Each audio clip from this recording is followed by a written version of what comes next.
Hey, this is HK Perrin, and you're listening to Echoplex Media. Check out The Plex live every Sunday at 7 p.m. Pacific on twitch.tv/Echoplex Media. At some point, we are going to have to do a whole show about how good this show sounds.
Welcome to Downballot, the flagship podcast of overloading your co-host's computer with the video call. You can find this podcast on every podcatcher, and of course, you can always watch us live. That's Tuesdays at 7:30 p.m. Pacific, twitch.tv/Echoplex Media. You could also watch on other platforms, but I just don't recommend it. Support this project. Just go to echoplexmedia.com, click the support tab, and find your favorite way. We do have some brand new Conspiracy Bingo merch you might want to check out. Talk a little bit more about that during the post game. I'm producer Dave. You can find me on Grindr. And merchandising. This is the councilman coming at you as always from my stepmom's basement and hoping I don't freeze on you. You can find me at THE_councilman on the X. and I lurk around the other social networks under my Christian given name. So just watch out for me there. I'm getting a little salty lately. Had the COVID for a few weeks, so spent about a month indoors, not really seeing many people outside of producer Dave, and also not able to smoke my medicine, which is what I need to do. I cannot take the edibles, unfortunately. It makes me too anxious. So I had a month of not being able to smoke my medicine, but now I'm back. I'm feeling much better. And of course, there's always Mr. Beer. So, that helps. Yeah. I'll be drinking some vodka during the post game as usual. Though I've been the bottle of vodka been lasting me longer and longer as I get less and less inclined to get trashed during the post game. It turns out you're better at these kinds of things when you're mostly sober. What are you sipping on? That's true, actually. That's why I don't smoke anymore before the show. But this is in honor of APEC. This is San Francisco Brewing's Carl the Fog Hazy IPA. So very, very delicious. But yeah, I try to keep it real when we're in Downballot mode. And I think I've been extra spicy the last couple of weeks because I haven't been totally blitzed out of my mind. So this is actually going to be nice and refreshing today. But should we jump right into the docket? Yeah, what do we got for leading off? Well, something I think you would appreciate because we've been talking about it a bit lately in terms of San Francisco becoming more, being more welcoming, right, and putting on its best face. It looks like the folks in the Castro district are welcoming APEC by organizing. Wait for it, GAYPEC.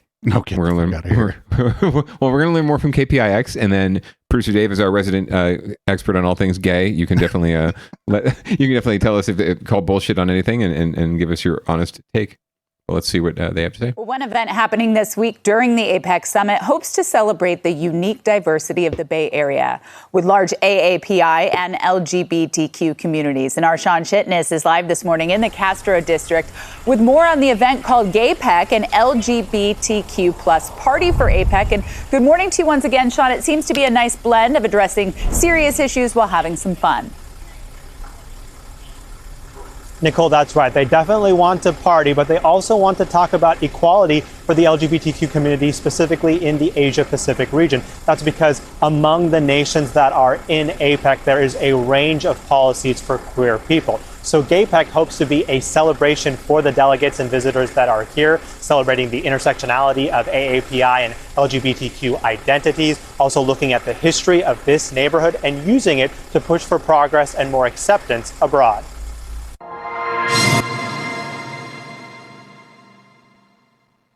The Castro has become a destination for visitors decade after decade since becoming an iconic neighborhood in San Francisco, not only for its historic role in LGBTQ rights, but the sense of community it continues to offer today.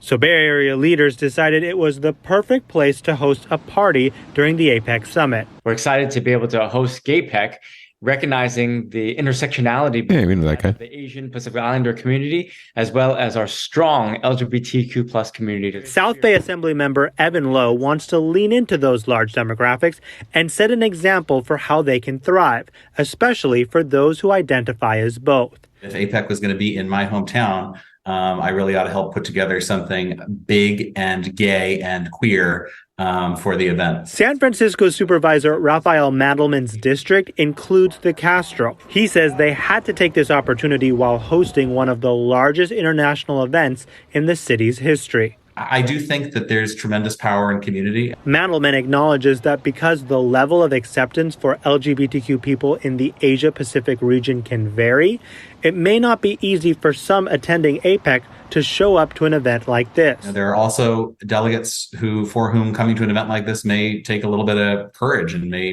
even be a little bit risky. Assemblymember Lowe adds that the fight for more rights in those nations motivates the organizers to lead by example, showing how everyone benefits from a more inclusive society. We want to show the world how absolutely fabulous we are here in San Francisco in the Bay Area. So on the serious side, we are talking about issues related to marriage equality, adoption rights, as well as hospital visits, being able to serve in the military, and donate blood. But like we said, it's also a party. They have a full guest list, and they are looking forward to having multiple drag queens perform on Wednesday night. Nicole, back to you. Great. Thanks for not telling us where it is. Multiple drag queens, not just one. Yeah, seriously. I mean, I guess just walk towards Castro Street and you'll just you'll just follow the gay or follow the smell of. Maybe not so much. No, not so much. But just follow your nose. I don't know. Look for the smell of dirty money. That could be it too. But some politicians behind this I've noticed too. So who knows what nefarious purposes could be lurking beneath GAYPEC. Are you going to be heading down there? No. Okay. No. If it's in the Castro proper and they expect a big turnout, I can only actually think of like one venue, and that's the Castro Theater. Sure, right. Because the clubs, like all the bars and clubs, are actually pretty small in that area. The big clubs are all south of Market. It could be some sort of South First Fridays, open streets, festival thing where all the businesses are participating. But yeah, not a lot, really short on detail in terms of where and when and how to access all the fun. So I guess they just expect you to go down there and figure it out for yourself. Or maybe they're hoping that mostly attendees of this conference will go, and so they're kind of not telling the public like much about it. There you go. Yeah, it could be like a semi-exclude but not exclude thing. But they're handing out info at Moscone Center, right? And a little map and like maybe little like icons on the map of things to do. A little rainbow icon, like go this way, walk this way. These people from Asia coming here, when they see our subway, they're going to be like, "What the fuck is this?" Right. They're going to be nuts. Like, what the fuck is why is your transit system like this? Right. I have to take 3 different transit systems to go 6 blocks. This is weird. Well, if it's from Moscone to the Castro, there's the KL or M line on the underground that just takes you right there. Oh, snap. You know what? I haven't really experienced a lot of that newfangled underground Muni line. It's been there since I've been going to the Castro, sir. Oh, lovely. Well, there you go then. You're not much of a public transit guy, is what's going on. No, that's definitely not. Also, you never lived there. Yeah, and also, yeah, exactly. I did live in the outer Richmond for a summer, but that doesn't count. Yeah, no, I've never really been, and frankly, haven't gone to San Francisco to like really invest large amount of time outside of concerts and sporting events from here to there. But so I haven't really spent significant amounts of time in the city. Yeah, it's been a while. It's been since before COVID, but prior, prior to starting a podcast. Wait a minute. Prior to starting a podcast, when I had a boyfriend, we would go spend the weekend in the city all the time. Oh, well, I wonder what the problem is here. Are you putting out hints there, feelers? Everyone out there, let's find producer Dave some love, and so he can go back to the Castro and hang out. Oh my God, no, I don't. I'm not having a hard time finding temporary love. No problem. No problem there. Looking for love in all the right places then. That's good. Yeah. That's good. Anyway, that was a little too much information for Downballot. That was definitely more red light material. What do we got for winners and losers? Well, segueing into the media portion of our show, some news arose this week and allegations arose this week. We're going to hear a few allegations of racism and toxic environments coming up later in Downballot Watch, but this is under winners and losers because couldn't fit everything under Downballot Watch this week. And a local homeless or housing services provider or provider of services to our unhoused neighbors it's come under fire of late for potentially having a toxic workplace environment for people of color and others who don't necessarily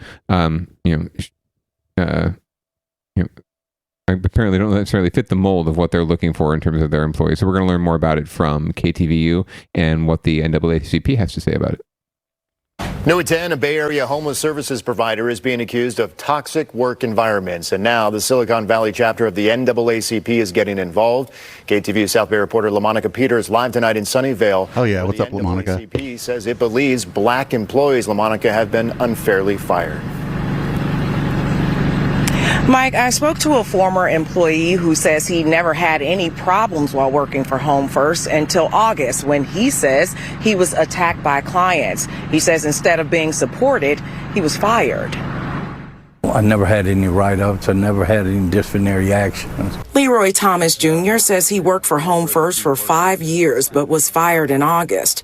He says at least 3 clients attacked him while at work for asking them to follow parking rules.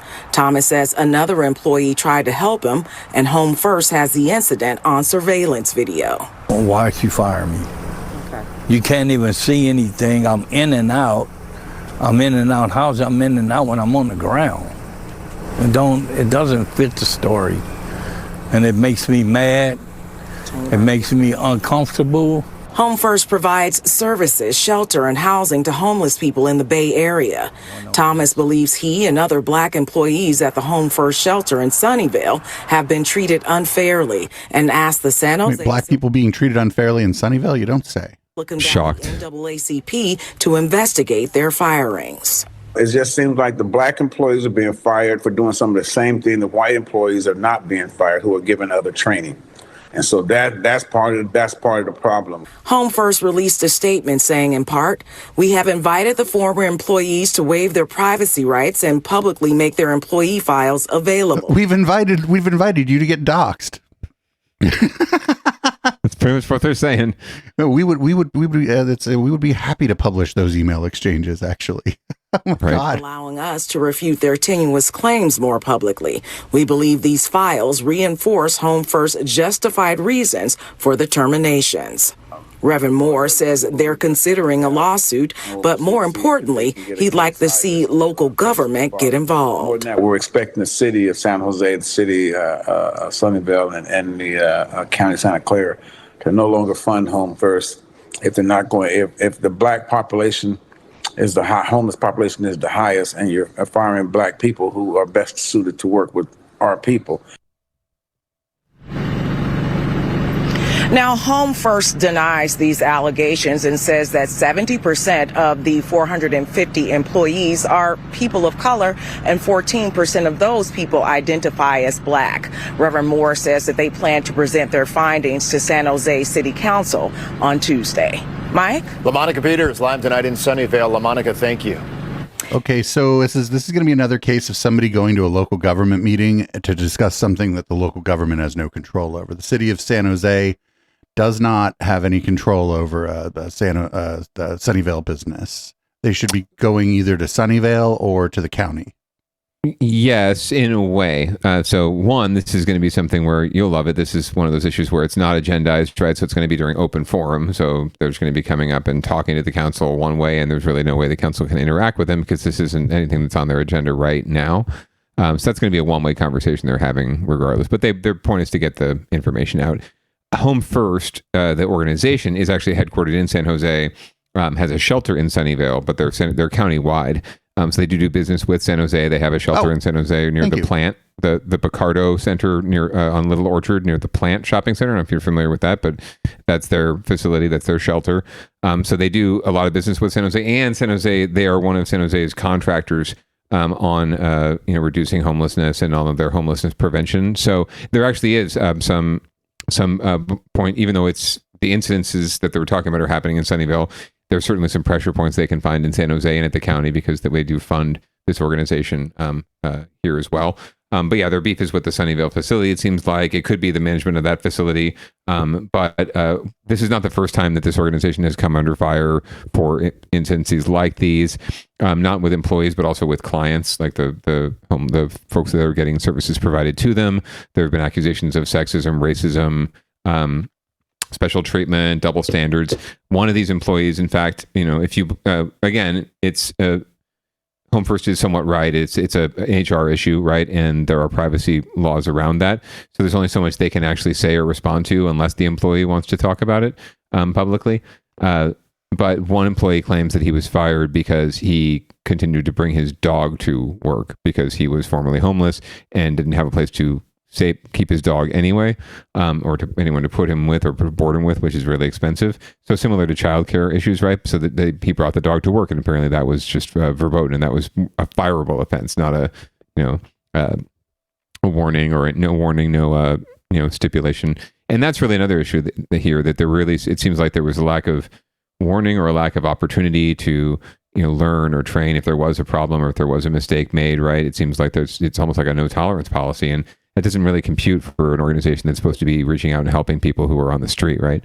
So there's definitely something going on here where there's a lot of smoke. There is fire, but yet to be seen whether it's at the sort of local facility level or if it's more system wide within the nonprofit.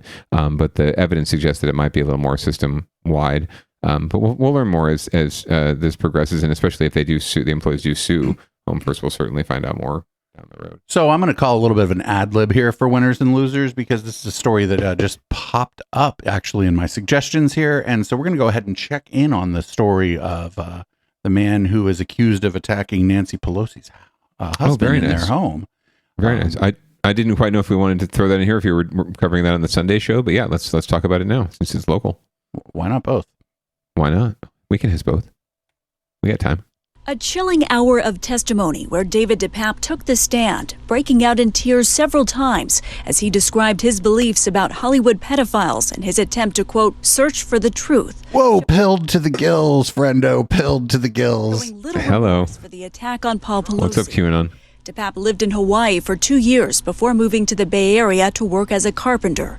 He told the jury he would spend his off time sitting in the garage where he lived, playing video games, watching YouTube, and listening to right-wing podcasts.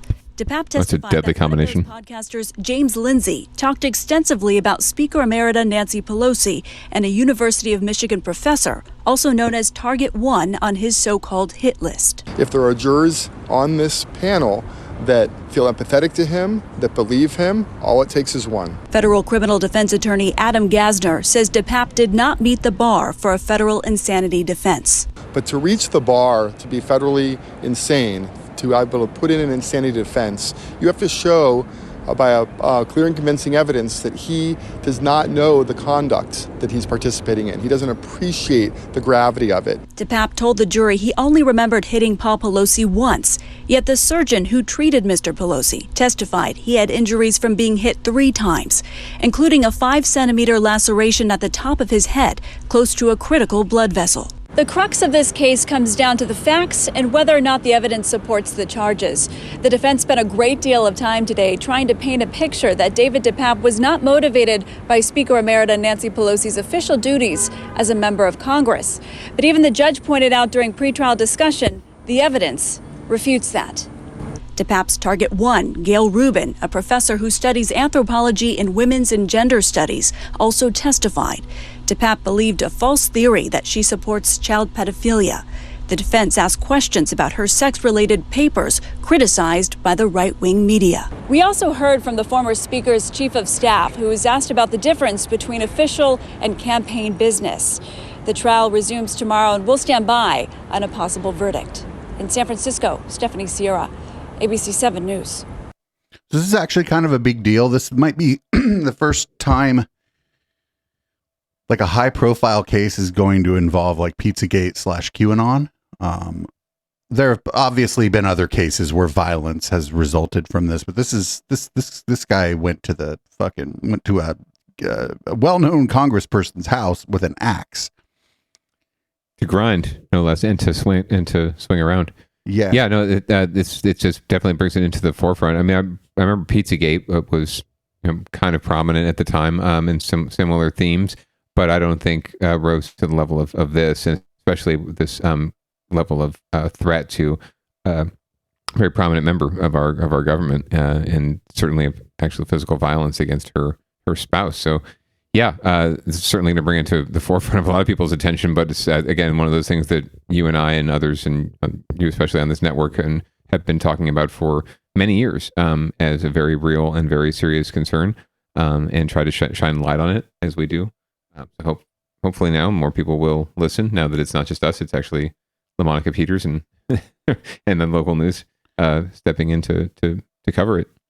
So they were trying to it sounded like the defense was trying to say that that this wasn't as a result of her official duties as a congressperson, and I'm not sure why that would matter, because like the thing that the motivation is a a political satanic panic, basically conspiracy theory about the Democrats. So yeah, of course she's not doing the things that he's like saying she's doing, but his belief, if I would wager a guess here, was that her official capacity in the House of Representatives allowed her to do these things that he believed that she was doing, that she was clearly not doing, because it is an almost absurd conspiracy theory.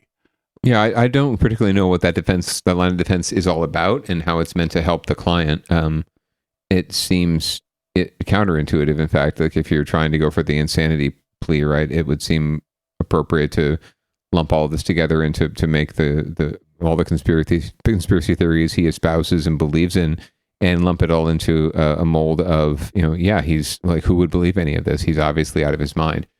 So maybe it is to maybe frame it more as a completely random act, right? And that would therefore qualify more as insanity, right? It's a random act as opposed to something premeditated where he had a thought process like, well, Nancy Pelosi did this as a Congress member, and therefore this happened, and therefore this happened, and that's why I'm doing this.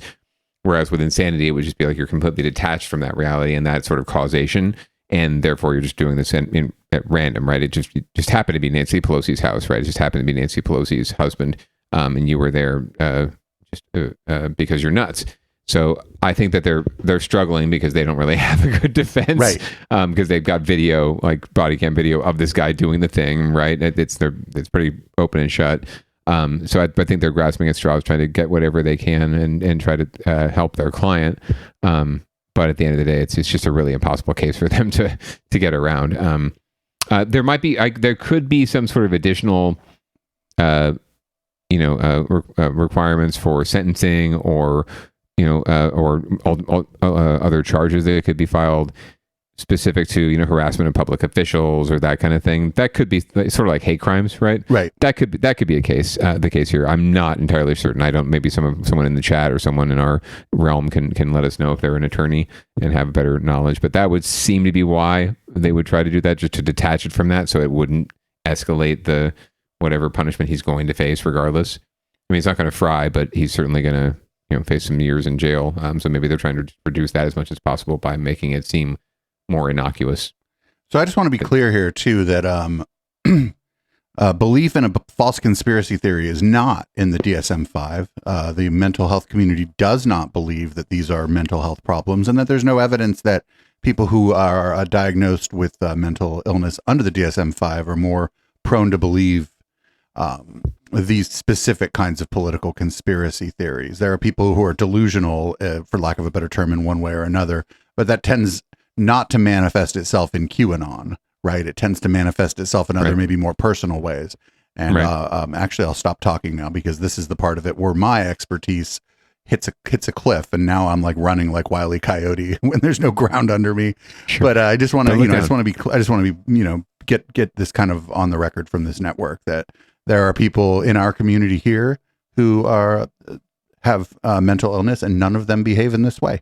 And those who are diagnosed with mental illness are far more likely to be the victims of violent and property crime than they are to be the perpetrators. Yep, it does not take a mental illness to believe these conspiracy theories and to act upon them, right? You can be perfectly sane, and in fact, most people I think who follow and espouse these theories are and would qualify as perfectly sane. They have simply been radicalized or just and have gone down a path of the path of the thoughts and beliefs and values that they have now, right? And it's been a progression of their whole lives in some cases, right? But never a moment of insanity. In fact, they would probably tell you that they're, before they get caught, before they're trying to plead insanity, they'd probably tell you they're saner than anyone else, right? They're the ones that see it all, right? Like, you're all crazy, we're all crazy, and they're the ones who see it bright and clear, right? So, I think it's definitely not mutually exclusive. You can be absolutely sane and believe these things. You can have mental health issues and still, agree with the values we try to espouse, right? Reality and compassion and empathy. So, and understanding. So, and you had touched on something too, and I just want to give a shout out to, I'm not going to name names because I'll leave people out, but I do want to give a shout out to the people who've been researching conspiracism and online cult-like behavior since basically before QAnon. And before that, a lot of us were not really considered to be experts in anything, and we would be accused even by other like journalist-minded people of just kind of laughing at crazy people or whatever. Mm-hmm. And we were right as a group, and to various degrees with various different tactics. We were generally correct about how this stuff was going to be a big fucking problem. And I guess nya, although that's not really good either, because it would be better if we were wrong. Sure. It's one of those, they're situations where you don't want to say "I told you so." You'd prefer not to have to say it, but we did kind of tell you so.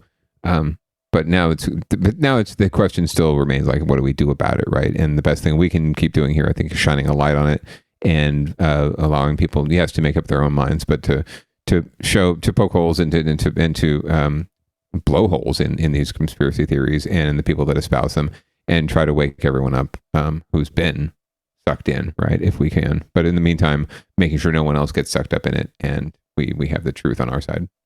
Yeah, and there's just a lot of grifters floating around out there that are making a lot of money on this stuff. So yep, some of them in San Jose, some of them in churches in San Jose. Oh, did I say that out loud?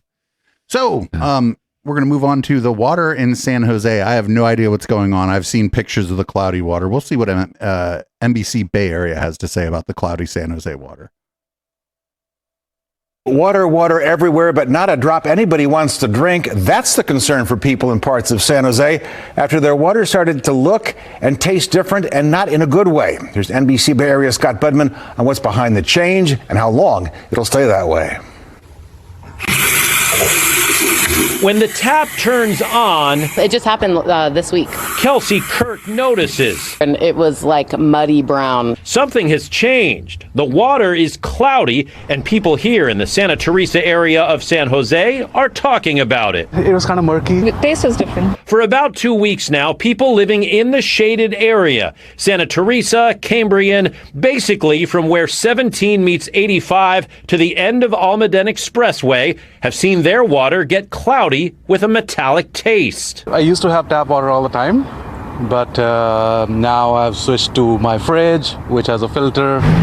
Here's the reason why. Maintenance being done to the Santa Teresa water treatment plant. We're also doing some infrastructure work with our pipelines that deliver the water to our retailers. So while we do this important work and are getting in there, that means that there may be a source change of water for some of our retailers. Source change, which for those who get their water from San Jose Water, means locally sourced groundwater. SJ Water insists it's safe, but admits it will look cloudy at first with a different taste. I'm glad that you're bringing it to my attention so that, because we cook with it. The change is expected to last about 6 months. In San Jose, Scott Budman, NBC, Bay Area News. Actually, I want to go down there and try some of it.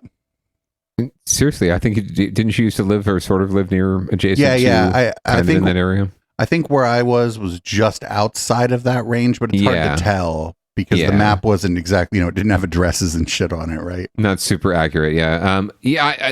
The only thing that intrigues me here, I mean, this happens. This actually happens more often than we'd like to talk about. But providers turning over, water retailers turning over, and changing up situations, and sometimes pipes get changed out, and you don't really hear about it, and suddenly something's in your water and you don't know. But this just seems like for 6 months for this to have to go on, right, with this change. This transition, that seems like an awful lot, and you'd think that they would figure out another stopgap, like importing water from another source while the transition happens and the pipes get acclimated or whatever it's causing the fogginess. But 6 months is a lot to ask of folks. I could see like 6 days or 6 weeks even, but it seems like a long time to ask folks, especially in Almaden, where they like to remind us that they pay good money to live in Almaden and in this nice community, and they deserve better as far as services go. But I would argue, they kind of deserve something a little better here. At the very least, they're explaining what's happening, right? And then people aren't just getting cloudy water and have no idea what's going on and have to run up the flagpole to figure it out. But Matt Keller, who was an old ABC reporter, by the way, local ABC reporter, is now their public information officer. So Valley Water's getting out, trying to get ahead of it and let people know, but it doesn't mitigate that they're going to spend 6 months with cloudy water. It's just like that guy said, well, at least I know why the water's cloudy. Now I have to make a call about whether I buy bottled water for the next 6 months. Somebody in the chat said, there's people in the Bay Area that drink tap water. Actually, the tap water in the Bay Area is really good. It's actually fairly clean, no matter what service you're getting it from. A lot of folks in the Bay Area get it from Hetch Hetchy, from the reservoir that was created up near Yosemite Valley many years ago. And it's fully processed many, many times over as it makes its way down. It's very clean water. It's Sierra snow runoff, basically. And water generally, speaking here, and groundwater included, is actually pretty clean. The tap water is fairly clean here. You could do a lot worse if you were in Flint, Michigan, that's for sure. I drink my the good wife is a avid bottled water drinker, but I drink the tap, and I haven't noticed much of a problem with me yet. But nothing we can attribute to the tap water anyway.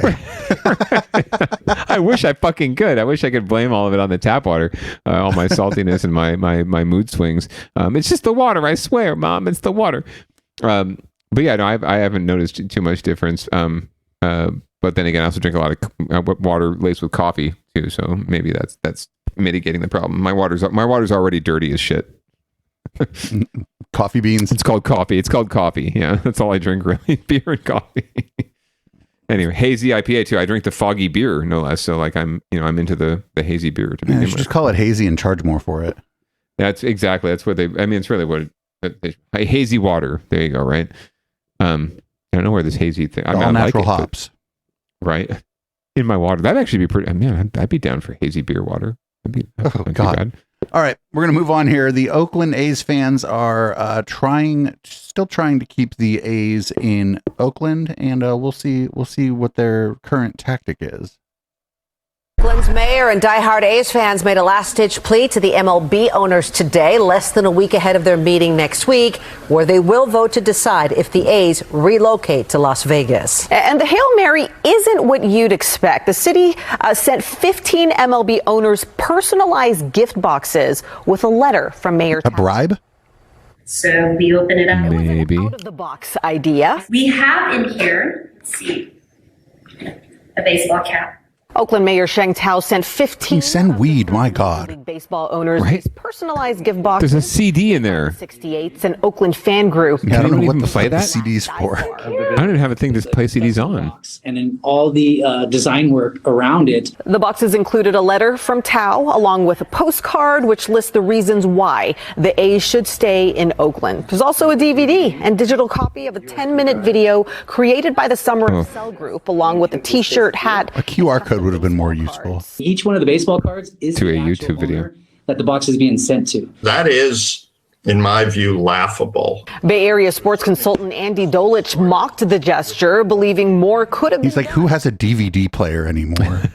by Oakland City leadership. You're sending a gift box to the owners a week before they're making a multi-billion-dollar decision, not just on the Oakland A's, but on their franchises and their net asset appreciation, and you got some stuff in it.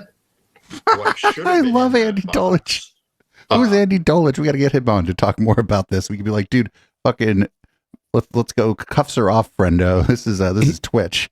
He is a sports business consultant. He's a former baseball executive. Been around Bay Area sports for a long time, and has consulted for teams before in public relations campaigns and business campaigns. But yeah, no, he's definitely knows what he's talking about, and he's dead right. Like this is the silliest thing ever. Like we're going to send them a shoebox, care package when they're making like this multi-billion-dollar decision about their future, right? And the cards are stacked against them already, the baseball cards and other cards. And so this isn't going to make a dent. And by the way, they're sending only 15. There's 30 owners, so I guess they're targeting. Maybe they're targeting just to save money, like we do in political campaigns. But they're targeting the votes they think they can get. It is a 2/3 vote, I think, threshold that's required. But I don't see the A's not getting there. This is such a moneymaker for them long term, and if it's a moneymaker for them, it's a moneymaker for the league and the rest of the owners because they all share revenue when it comes down at the end of the day. So rising tide lifts all boats. So they will obviously vote on the better deal, and that's in Vegas now, unfortunately for Oakland. It sucks, but this, like Andy said, a gift box isn't going to solve anything. Are very actionable legal and legislative opportunities that Oakland has never utilized. MLB owners meet in Arlington, Texas for 3 days beginning Tuesday and will almost certainly vote to relocate the A's, according to Dolich. It's a massive money-making move for A's owner John Fisher, and the rest of the MLB owners stand to profit as well. But even after the vote, the deal won't be done. Fisher still needs to finance and build the new stadium. I don't think it's too late. We're going to just keep doing it until shovels in the ground in Vegas. We're going to keep doing it.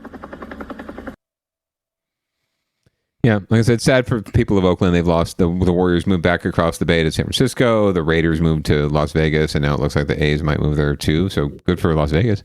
But yeah, this isn't going to change anything. And Andy Dolich is right. There are other opportunities they could have used in other political mechanisms, but they, the city of Oakland erred on the side of what San Jose erred on when they tried to snag the A's, and the Giants got in the way because they have territorial rights to San Jose. They didn't play hardball. They came in trying to appease everybody and make everyone happy. And that, if you really want to fight for your city, you got to play hardball. No pun intended. You got to, or maybe pun intended. You got to be ready to go to the mattresses. You got to be ready to go all the way. And they just tried too hard to appease the A's and to make the A's their friend and to satiate them, when really they were looking at moving. I mean, it's the better deal for them to move. So you really have to force the issue if you want, if you really want them to stay. You have to force the issue. You have to not rely on making the A's or the sports team your friend. And as we've talked about before, right? I mean, it's not a really great relationship to be in anyway, is being friends with your sports team, because they don't necessarily generate shit tons of revenue for you anyway, and they'll turn on you at a moment's notice. They'll turn on you and walk away like these guys are doing now, right? So it's not a very lucrative situation to be in anyway. So why not just make the play, or maybe good riddance. Maybe not having sports teams at all will actually benefit Oakland in the long run, right? They're less hassle, more land to do other more higher purposes with, like housing or other development. So, hey, maybe it's good riddance and better off for the city. Yeah. Yeah. I don't really have a dog in this fight. I don't really care that much. I care for fans. I care for the people. Like, because I know as a sports fan myself, I mean, I certainly can understand the trauma of like your team just up and leaving, right? The team you were rooting for right next door just gone, right? But I will point out that the A's will be the most moved team. They already are one of those moved teams ever. They've already been in. Oakland is their third city. They've been around since the early 1900s, and they've been in 3 cities: Philadelphia, Kansas City, and now here. So this will just be their 4th city. So they'll have the record for a team that's been in the franchise that's been housed in the most cities. So it's not like anything new. It just hasn't happened to them since like 1968 or whenever they moved to Oakland in the first place. So, yeah. So, I'll remember this kind of tactic when it comes time to like talk with my landlord about changes in our mortgage. So it's very rare, actually, that we run a local news story that impacts someone I know personally, and this next one here does.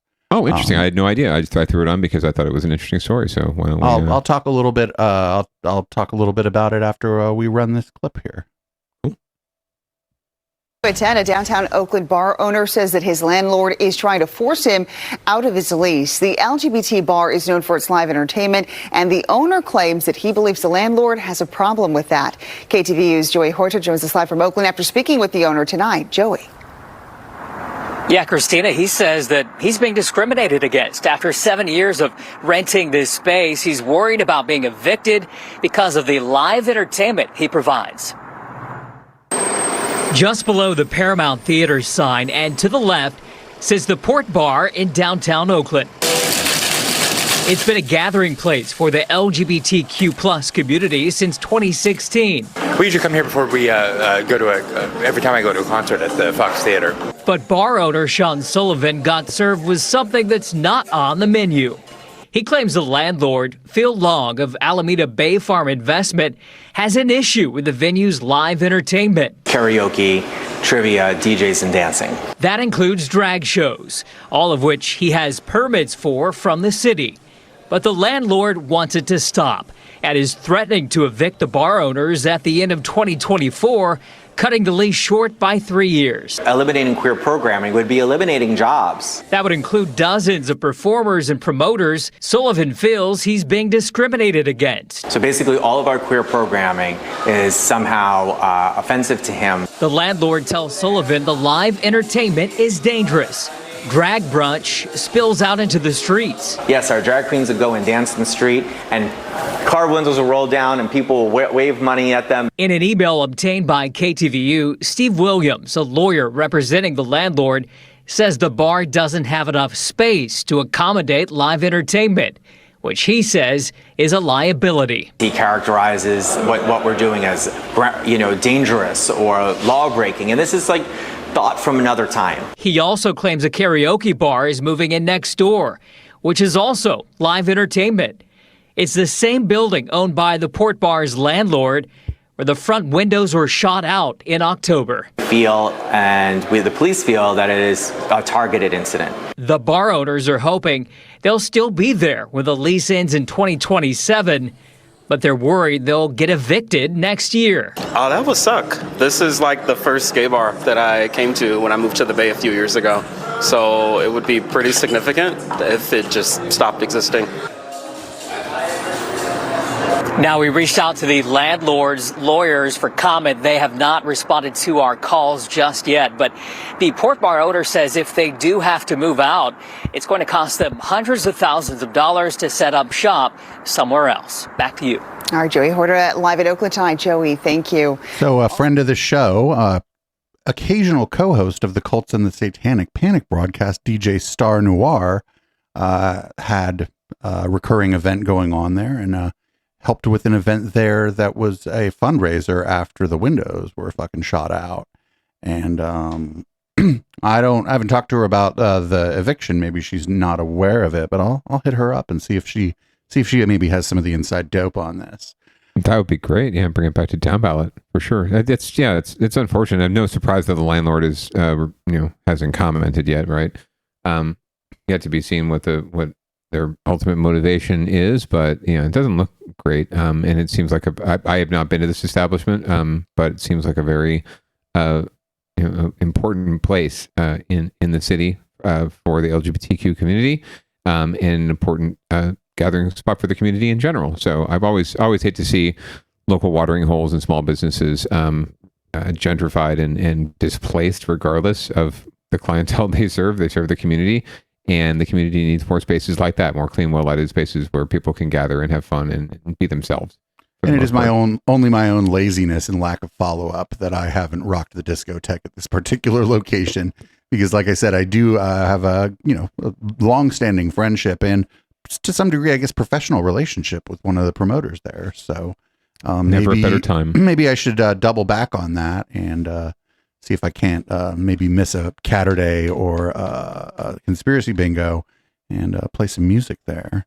I mean, maybe they're doing a benefit show to help save the place too, or maybe buy it out. Who knows? You could support that. We'll see what's up. I'll bother Star about it. I haven't heard her posting I haven't seen her posting about events there. So maybe something else happened and she's not doing events there, but I'll find out later. She did like the place. She said for a small venue, the sound system was quite good and it seemed like they cared quite a bit about making sure that the DJs had everything they needed, which is actually pretty uncommon for a small venue. Yeah, very, very much so. Musicians and DJs. Maybe she'd like to come on, or they'd like to come on and talk about it on Downballot at some point. We'll see. I'll try to remember to reach out to any of the affected parties, and maybe if you can help me try to remember that too, Council. I can definitely do that. I'll send you a little Discord note. Yeah, that's great. Up next, we got apparently Napa County is violating the constitutional rights of winery owners. Let's see what the fuck's going on here. Now, our investigative unit recently also brought you news of the ongoing legal war in wine country. That's what Napa County code officials are trying to shut down a small local winery.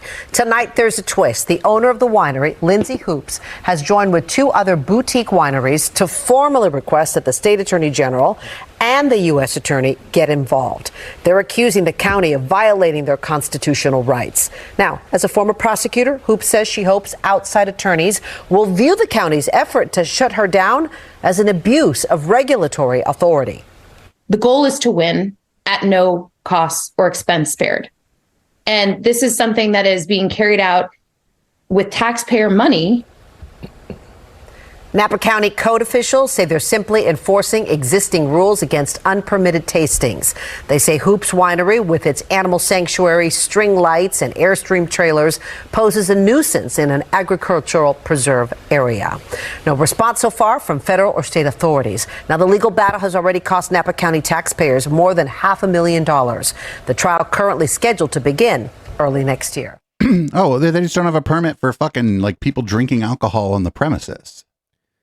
Yeah, that seems to be all it's about. Much ado about nothing. I can't believe this can't get worked out outside of court, and that there's talk of constitutional right violations. Maybe there's something in the fucking county code where that particular location cannot, for whatever reason. Well, yeah, I mean, it might be zoning. It could be a lot of things. And sometimes properties, if they're a big property like a winery, you'll have multiple zoning areas on the property itself, right? Like this area over here is okay for building a house, right? Residential and someone living there. This area over here is only okay for agriculture, for like the plant growth. And then over here, this area is only zoned for the commercial, like into the tasting room, the winery, the business of the winery itself. So it could be that they just have some overlapping zoning and some things out of date and just they don't have the right permits or they can't get the right permits. They need a special use permit of some sort. And maybe the county wasn't willing to grant it for whatever reason. But yeah, there's more to it than meets the eye as always with these cases. So we'll continue to track it. It's just, I thought it was interesting to put on the docket simply because it was Napa County.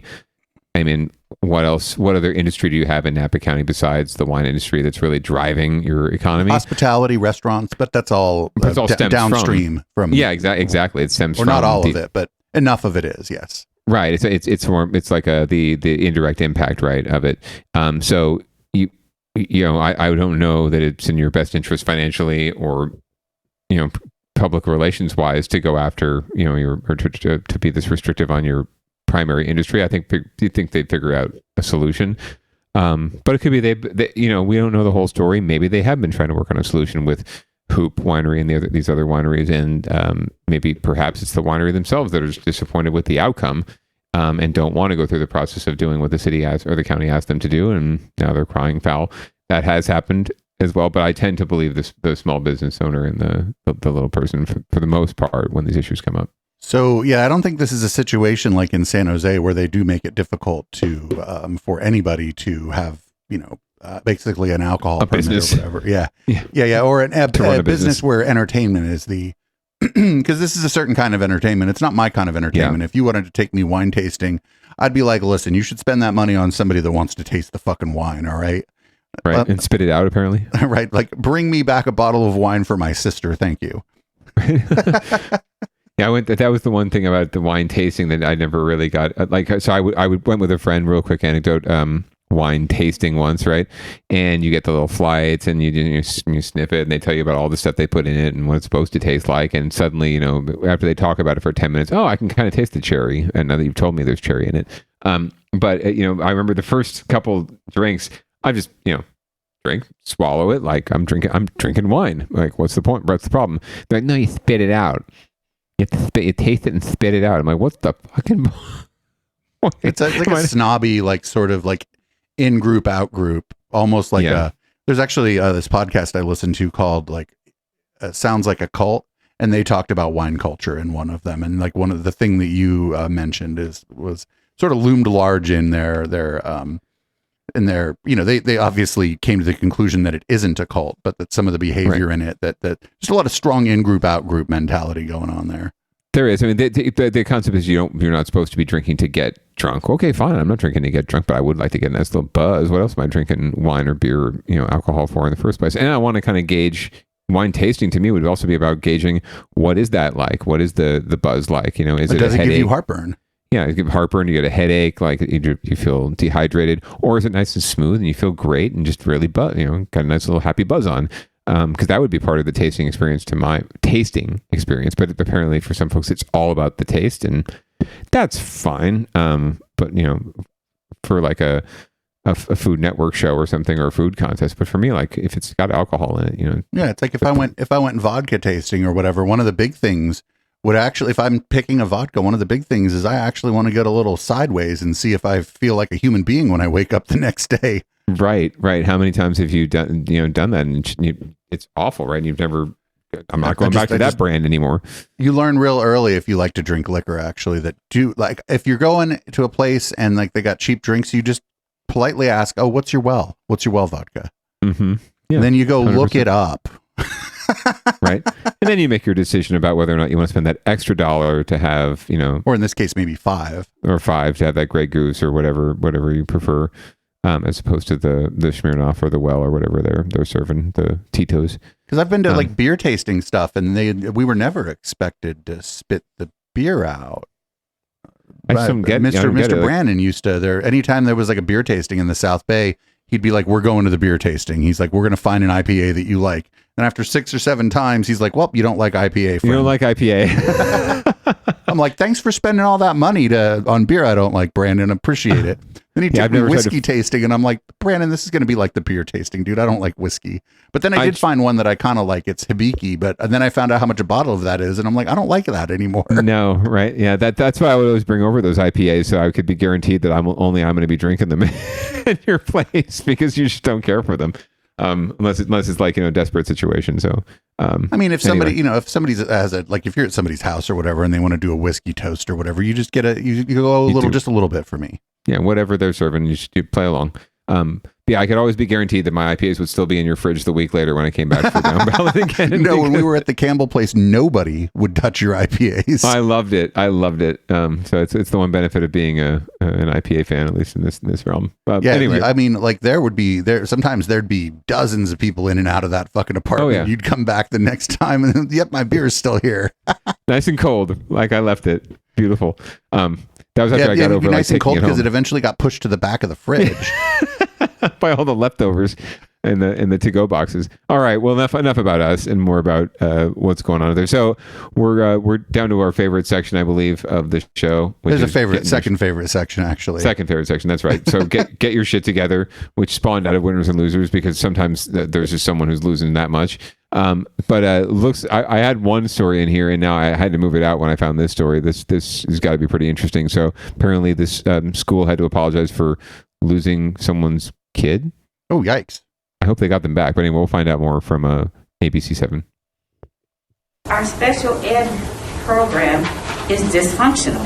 It needs help. Real talk at Tuesday night's San Lorenzo Unified School District Board of Education meeting. This after a 5-year-old boy with special needs wandered from Del Rey Elementary School without staff realizing. A concerned driver found him a third of a mile from the school. I am appalled by the district's lack of concern for my son. I left messages that same day for you, Dr. Camp, for Kim Noble. I left messages, voicemails with your assistants, Dr. Camp. Nobody from the district called me back. I'm sure, anyone here who has a child or knows a 5-year-old, he was running on Bachman Road unattended. We do take that seriously, and we want to make sure that all of our students are safe. 2 other parents shared similar experiences of their children with special needs being lost during the school day, including Janae Robinson, whose daughter Murphy was lost last year and later found in a classroom. We want our kids to learn and have a good environment. That's different. I think it's not great, but being found in the wrong classroom is a lot different than just wandering down the street, right? Yeah, it's still cause for concern because, if somebody lost the kid, it's just a circumstance that they wandered into some other classroom versus off of the campus. Right. And they can't do that. Somebody in chat's like, this is amazing. We're watching a school board meeting where people have a legitimate beef. They don't have the right instructors to help them. A sentiment echoed by the president of the California School Employees Association, who questioned the training and qualifications of the district's paraprofessionals, staff members who assist the teacher in a classroom for children with special needs. I thought when, it made the news that we would have some plans in place to try to get this taken care of.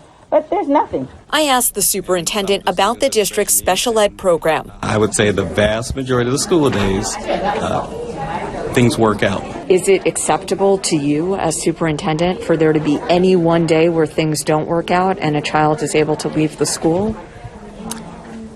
There are a lot of gaps in our school system overall, as if you look at various achievement measures across the state, there are gaps in systems, and we're going to work to improve those gaps in the system. What is specifically being done to fill those gaps in the meantime? I'm not going to talk about the individual situation nor just our overall staffing challenges, but our intent is to have every position filled, and sometimes we're able to accomplish that in certain areas, and sometimes we do fall short of that. For that, board members apologized. No system is perfect, but what we have to do is hold ourselves accountable. I apologize for what you went through. These parents hope it's more than empty promises. Yeah, it's acceptable. It's like a daily and a dollar short. And I had to come here. I'm hopeful, optimistic, cautiously optimistic.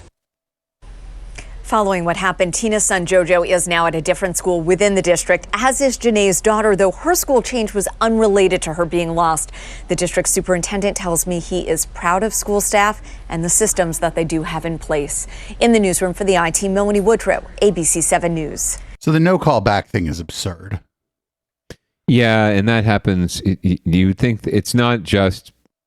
I mean, I've worked on both sides of this now. I'm a parent now, but I've served as a public information officer for a major school district, and the concerns are oftentimes very valid. That there's just a lack of responsiveness, and I know exactly how it happens. Right, there were so many times when instances would happen, and I would advocate for callback or community meeting or meeting with parents, and between administration and parents, and it just wouldn't happen. And it wasn't even like a laziness or an ignorance or just putting it aside. It's like a willful decision to not call or not make that call or to reach out or to be more public.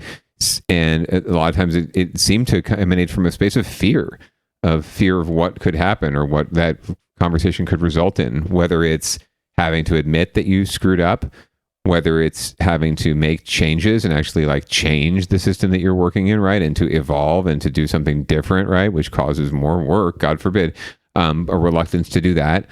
Or, but it was almost never just willful, ignorance or sort of, oh, I forgot to call you back or we just got too busy. It's like willful denial, willful, just burying your head in the sand, or just being afraid and having too many lawyers telling you can't say anything or you can't talk to them about this. Like the superintendent, I don't know who in the world let them. I don't think they probably don't have a public information officer at that district, because I don't know how you let that guy go out there and just be left to the wolves like that. Like, he had no response at all. They asked him a very direct question, he said, well, we're not perfect, and there are there are days when shit happens. It's like, okay, but how do you feel about that? Like, do you think that there should be any days when shit happens like this? Like, what happens the one day when the kid wanders down the street and gets hit by a car or gets hurt or kidnapped or whatever? Something happens to them, right? Like, they lucked out in the situation that nothing happened to the kid. Well, because most people are generally good, and if they see a 5-year-old walking unattended, they're going to try to intervene in a positive 100%. way.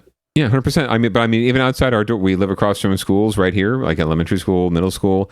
There are people that blow right through the stop sign at our intersection all the time, all hours of the day, right? And it's just a matter of time before a kid gets hurt, hit.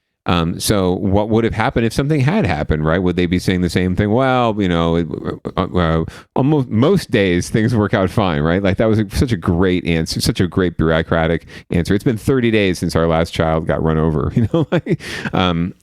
Bally to you.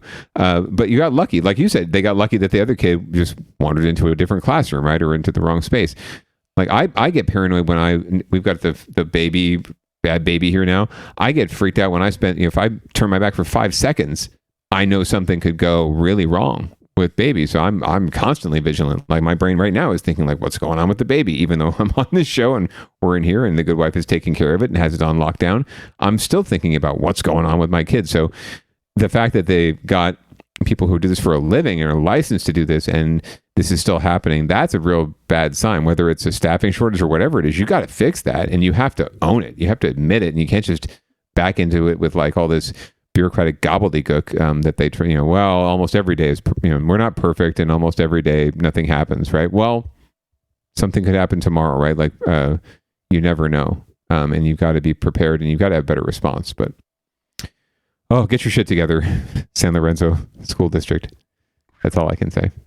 Well, we're going to move on to Down Ballot Watch, which is, the show is mostly about local politics, but this is the segment that is directly about local politics and local government agencies. Oftentimes, not local government agency incorrect. Correct. And we're going to learn more about just the fallout from the recent scandal with SJPD and the racist text, the NAACP. Once again, this is their second appearance on the docket tonight. They're getting involved.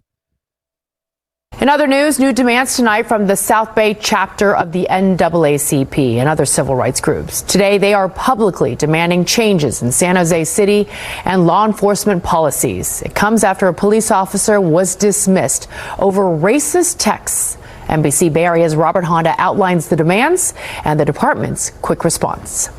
But A coalition led by the local NAACP, police watchdog groups, and a public defender say their anger and frustration has been brewing for years. A fuse was lit in 2022 when a young black man, Kawan Green, was shot 4 times outside the La Victoria Taqueria in San Jose when Officer Mark McNamara responded to a brawl inside the restaurant. It turned out Green had broken up the fight inside and taken a gun from an attacker. But while McNamara appeared remorseful at the time, he was let go by the police department last week when an internal affairs investigation turned up racist texts that included mocking Green and hating black people.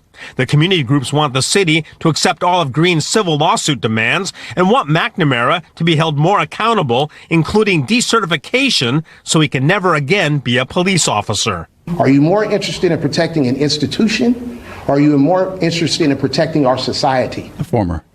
That is the question that they must answer, and we're not going to listen to what they say. We're going to watch what they do. Silicon Valley Debug wants city police funding suspended.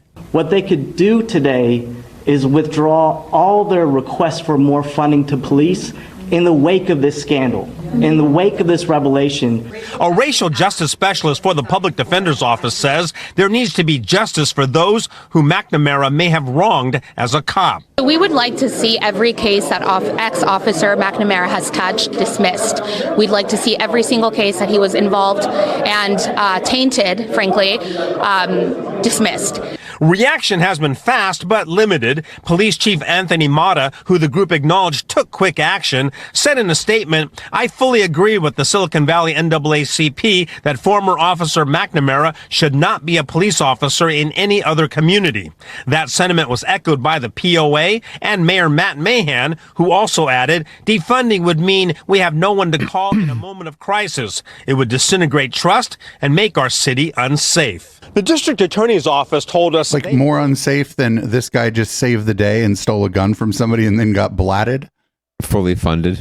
Yeah. Review all of McNamara's cases. At this point, community group members say they remain skeptical and have one last demand. They want the name or names of any officer who received McNamara's texts. In San Jose, NBC Bay Area. Who was he texting? That's a good fucking point. Who was he texting with? Even if they didn't respond, if this guy thought that maybe they were racist too, well, if the racists think you're a racist, maybe you're a racist. You think, right? If it's comfortable with you, if you're not responding, maybe silence is the best evidence. But yeah, let's find. You've got to be just as transparent with this as possible. You have to own it. You have to just sweep everything out from under the rug.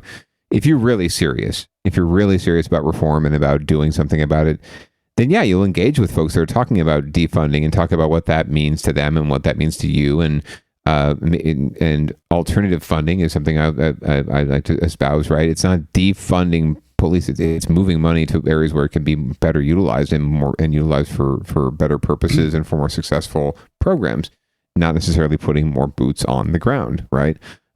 So you could be funding the police department at the same level, but maybe they're doing something different with the money, right? And they're doing something more effective with the resources. That's the real crux of it. So perhaps, hopefully, this will spur that conversation a little more. But it just seems like it's just run of the mill, stay the course, right? Like fire the bad apple, get rid of the bad apple, and that will save the whole basket. But it's not necessarily. I think we found over and over again. It's not the bad apple. It's a systemic problem. The tree is rotten. You got to dig the tree out. Yeah, and I don't know. I feel like this is a situation like where there's a brawl and there's clearly a firearm involved, where you don't send a community organizer or a mental health professional. You do have to, unfortunately, send a response that is capable of enacting, I guess, violence if need be to bring the situation to an end. But then, those people need better training, because, the fact that the person has a firearm, if you saw in the video what we saw, they're pointing it away from everyone, up. If the cops in their training, they learn how to handle a gun, and you don't. If it's not pointed at any. This is what you have to. This is what you're supposed to do. Yeah, up and away from people. Right. You need people to respond, but you also need the responsible response, right? Responsible, right? You need to be trained and well equipped to handle the situation. and to be able to de-escalate situations in cases like that, and also to recognize what you're confronted with, and not just always go back to the same old, tried and true responses, right? Like to think and to be able to process information differently, and to use deductive and responsible reasoning in the moment. Yes, things are happening very, very quickly for sure, but there's still that's why we entrust you with all this power, right? We expect that you'll be better. We expect that you will know what to do better than us and be able to respond in real time. And so perhaps we're just not hiring the best and brightest, right? And we've lowered our standards to the point where these folks are not ready and equipped to handle these situations. I don't know that I'd be equipped to handle the situation, frankly, but I've also never been trained to be a police officer either, right? Well, you have no desire to be one either, so. I have no desire to do it either, yeah. So like we do count on folks to keep us safe, but I also count on them to be responsible, well-trained, and well-versed in all these situations, and to handle the situation correctly, because we are paying them enough. We should expect them, and they have a job where they should be expected to be on a higher plane.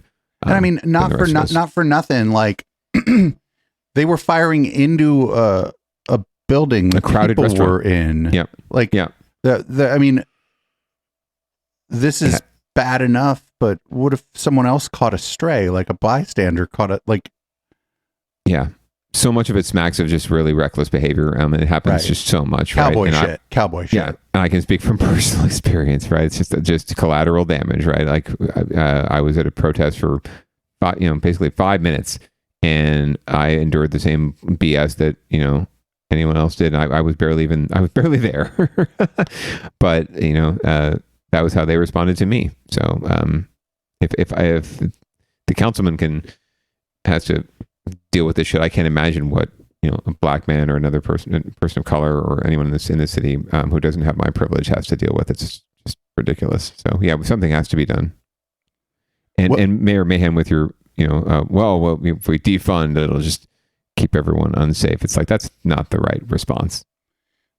Up next, we got Alameda County DA's office has been in our news a lot, and apparently former recipient of their services showed up at their office with a firearm. Let's see what happened here.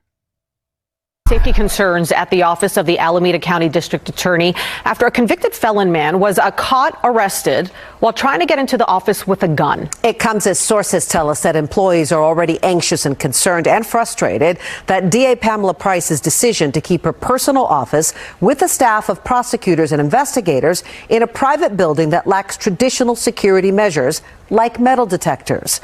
Tonight at a story you'll see only on NBC Bay Area, why some say it's putting everyone in that building at risk. Here's Relina Jones. God.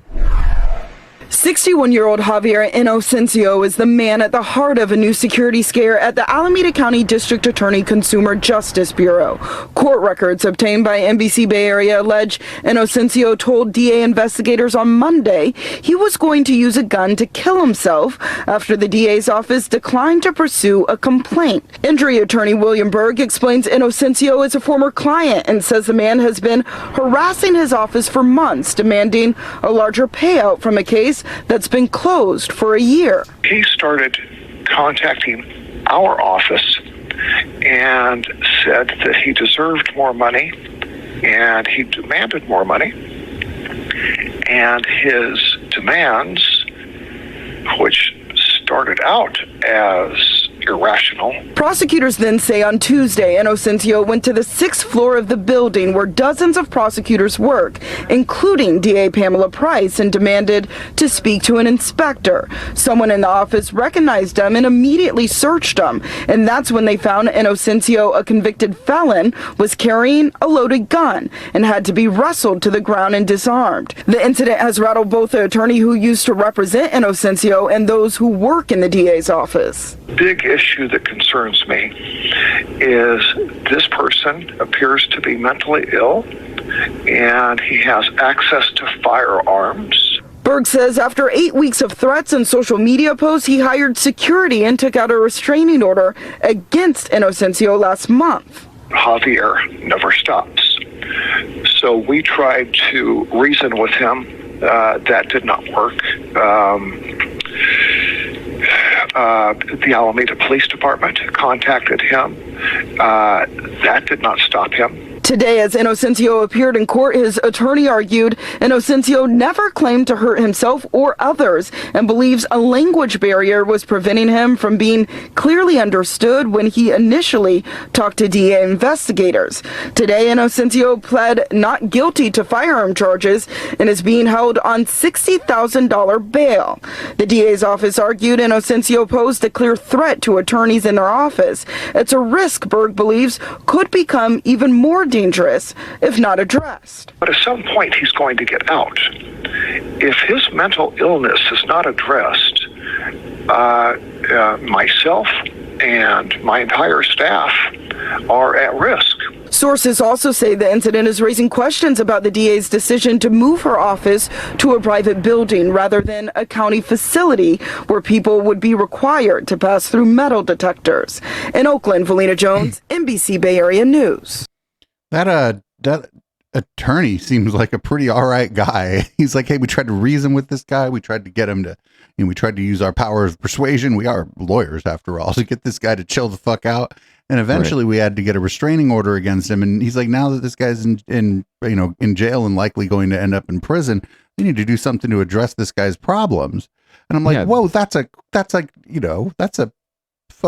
pretty enlightened for a personal injury lawyer. Especially that guy's personal injury lawyer, right? This is a client he's talking about.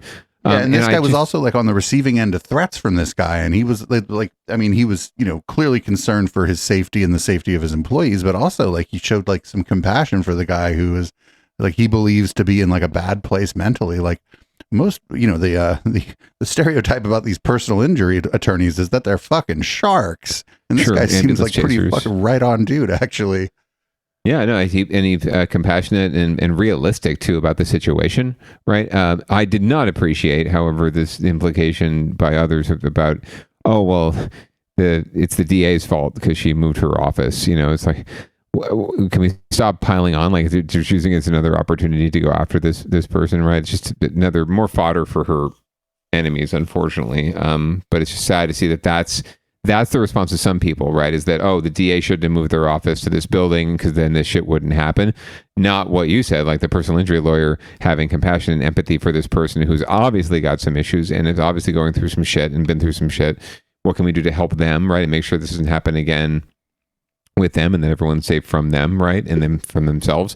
But no, it was we're going to talk about how the DA is to blame because she moved her office to this other building. It's just sad, and I'm not looking forward to that recall campaign, but it's coming. Already the signatures are being gathered, so well, we can use what little influence we have, maybe to push the scales there a little bit. I'll use magic. Ooh. Anyway, we're coming up on it, and we've got a couple quick hits before we call it a week. But this week in vehicle versus structure, actually tragic vehicle versus structure, although luckily no death involved yet, but very serious injury. So we're going to find out more about a car that flew literally into a home.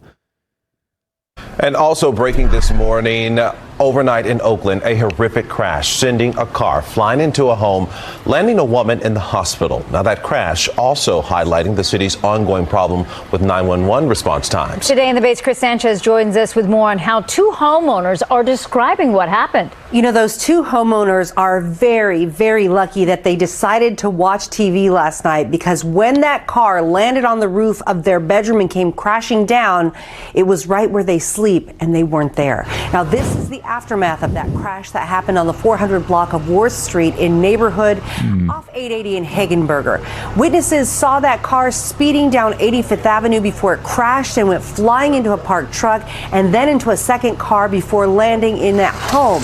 Even with the chaos outside, though, Paul Opus told us that he was afraid to open the door because given his neighborhood, he says, he feared it was a shooting and said he didn't know when police would show up.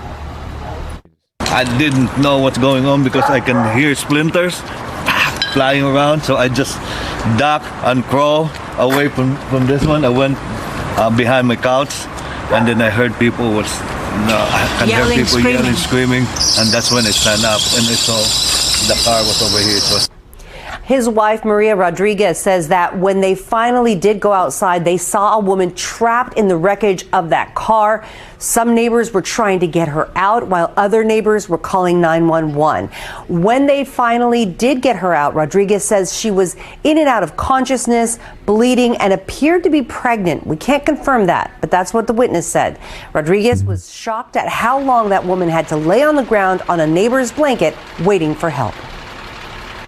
It took a whole hour before somebody got help. It took a whole hour. It took long. I'm sorry. I didn't want to fault anybody, but that person could be dying right there. Now, as our NBC Bay Area investigative unit has reported, Oakland has the second worst response time in the state of California. Oakland is failing to answer 911 calls in a timely manner. People are waiting 20 to 30 minutes on the line if they get an answer, and the department stopped recruiting new dispatchers. The Oakland City Council has called for a report to identify the issues. That report is due next month. You can find all of Candace's reporting on Oakland's 911 system on NBCBayArea.com under the Investigations tab. As for the woman who was involved in that crash, she was finally transported by ambulance to a hospital. We don't yet know what her condition is at this point. Marcus and Laura? Well, usually we try to decide whether the vehicle or the structure won, but I think we can maybe refrain from that one this time because that's pretty fucking horrifying. Yeah, very much so. Although it definitely looks like, especially since the woman in question was the driver, it looks like the car probably took the brunt of it. But best of luck to her in her recovery. Hopefully, she does fully recover. But yeah, not the best awakening if you're sitting there watching TV to have a car flying into your house. So I guess it's good that no one else was hurt, and hopefully it will not result in loss of life, but certainly happens way too often, which is why we have a segment on the show about it. Anyway, one last thing and another thing, and it's related to APEC, but it looks like some folks are trying to show off one of the better sides of San Francisco are their artistic, funky, quirky nature. So a little bit more about that. At first glance, these orange-clad climbers on San Francisco's iconic Transamerica Pyramid caused a bit of concern. We got scared. We thought something else was going on. As bystanders tilted their necks, flashbacks of this anti-abortion activist scaling Salesforce Tower in 2022 came to mind. I assumed it might be a little protest going on because part of the whole APEC thing.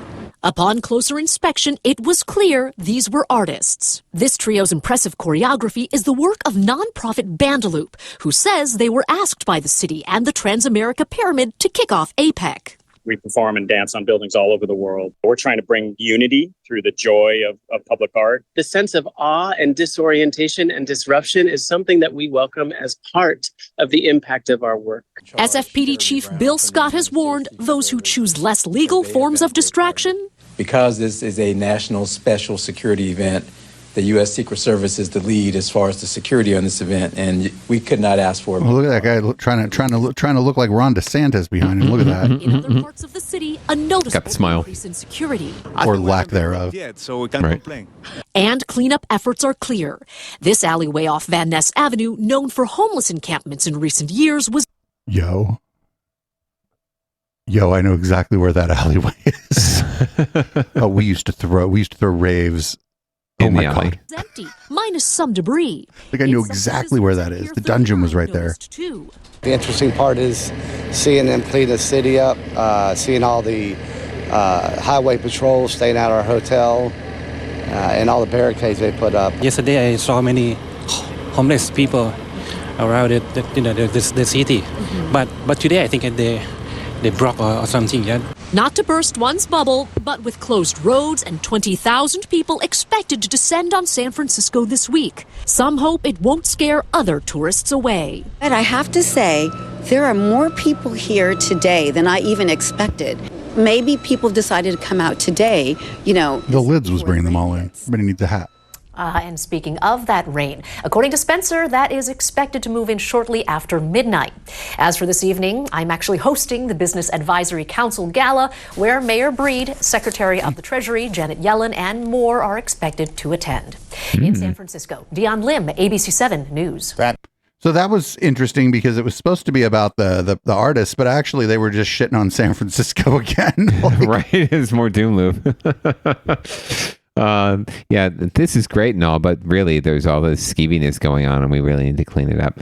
Another thing from APEC, if you look up and you see people dangling from a building, it's not always, the worst case scenario. Yeah, before we get out of here, I don't think anybody's really going to protest this thing. I think outside of like the fact that the city's trying to like push this as a big event, like to bring more conferences in, I think most people don't even know it's happening. Yeah, for sure. Outside the people that are mostly concerned with it, right, and political folks like us. But yeah, it seems like a lot of effort over something, that doesn't necessarily merit it. And at the end of the day, I don't think San Francisco is going to have any shortage of conferences wanting to come and locate there, no matter how bad the doom loop narrative gets. I think that a lot of folks still just see beyond that and also understand that it's a city. Any other city, it doesn't matter what city they go to at their conference, they're going to deal with shit. And there's so much good about San Francisco and about the Bay Area that overcomes whatever shit you might encounter from it just being a freaking urban environment. Yep. Well, that's the show. You wanna read us out? Yeah, for sure. Absolutely. Stay tuned for, first of all, thanks for joining us for Downballot. We do this every Tuesday at 7:30 Pacific, except when we don't. When one of us has something else to do, or both of us. Sometimes happens. So stay tuned for public comment and the red light portion of the show this evening with producer Dave. And also stay tuned for all of the wonderful content we provide here on Echoplex Media. Twitch.tv/Echoplex Media is the place to go to watch. Catch us on your podcatcher of choice. Please download. Keep us the 9th best political podcast in California. And of course, get vaxxed. Wear a mask. Pants are optional. This is Audible Smoke, and we'll see you next week. Have a great night. Peace out.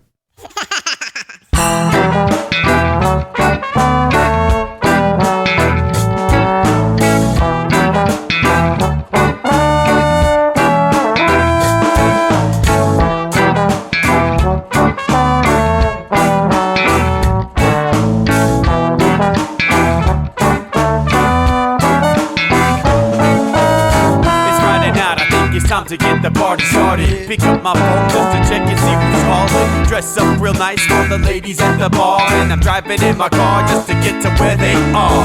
Here at the local scene is where I plant my feet. It's where I smoke my cigarette and I hold my drink. I look at all my friends, they're all blazing greens. Here at the front of the stage waiting for MTV. Where are those guys who's standing next to me with a pipe in his hand ready to blaze for me? About 5 minutes later we're all singing Queen. Now get the fuck up on stage, man, rock the scene, yeah. We do what we want, and what we want is to jam. So sit back and enjoy the band.